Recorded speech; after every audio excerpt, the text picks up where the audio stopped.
जब दोनों अनजाने में पीछे मुड़े तो वे अचानक वहीं स्तब्ध रह गए। उनके सामने एक हाथी से भी बड़े चूहे की लाश दिखी, जिसे जाहिर तौर पर किसी अज्ञात खतरनाक जीव ने नोच डाला था। जब तक वे समझ पाते, विशाल आकार के कुछ झोंक अचानक पीछे से उभर आए और उन पर हमला कर दिया। भोले भाले दोनों भाई डर के मारे बेहाल हो गए और तुरंत भाग खड़े हुए।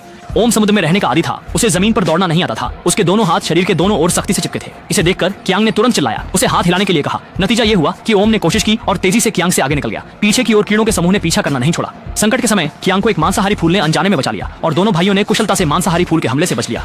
और वे बदकिस्मत जोंक उतने भाग्यशाली नहीं थे। इस संकट के समाप्त होने के बाद क्यूंग ब्रदर ने ओम को जमीन पर मिलने वाले स्वादिष्ट भोजन के बारे में बताने लगे। उन्होंने कहा कि अगर मौका मिला तो निश्चित रूप से अपने भाई को चीज बर्गर चखाने ले जाएंगे। उसी समय उन्होंने संयोग से पेड़ पर एक छोटा कीड़ा देखा। क्यूंग ब्रदर ने अचानक कहा कि यह जमीन पर होने वाले स्वादिष्ट लॉबस्टर जैसा है। ओम ने हालांकि इसे नहीं समझा। हालांकि कुछ संदेह था, लेकिन उसने आधा यकीन करके छोटे कीड़े को मुंह में डाल लिया। सावधानी से एक छोटा टुकड़ा काटा और यह सोचकर अचंभित रह गया कि इसका स्वाद आश्चर्यजनक रूप से अच्छा था। इसलिए उसने खुश होकर बाकी कीड़े को एक ही बार में निगल लिया। वे जंगल में चलते रहे और अंततः एक खुली जगह पर पहुंचे, जहां सब कुछ एक आइसोलेटेड स्वर्ग जैसा दिख रहा था। लेकिन जब वे इस सुंदरता में खोए हुए थे, एक विशाल तितली अचानक से आई और जैसे ही वे आश्चर्य में पड़े थे, तितली को एक विशाल फूल ने एक बार में, हालांकि खतरा खत्म नहीं हुआ था, वे जोंक अब भी उनका पीछा कर रही थी, उन्हें खाई के किनारे तक धकेलते हुए।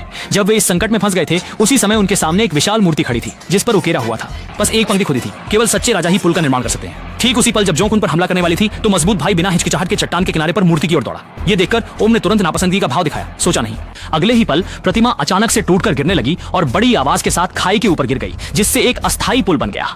दोनों भाई बिना किसी हिचकिचाहट के जल्दी से पुल पर चढ़ गए, तेजी से खाई पार कर गए और फिर उन्होंने मिलकर प्रतिमा को गहरे में धकेल दिया। अंततः जोंकों की पागल दौड़ से छुटकारा पा लिया।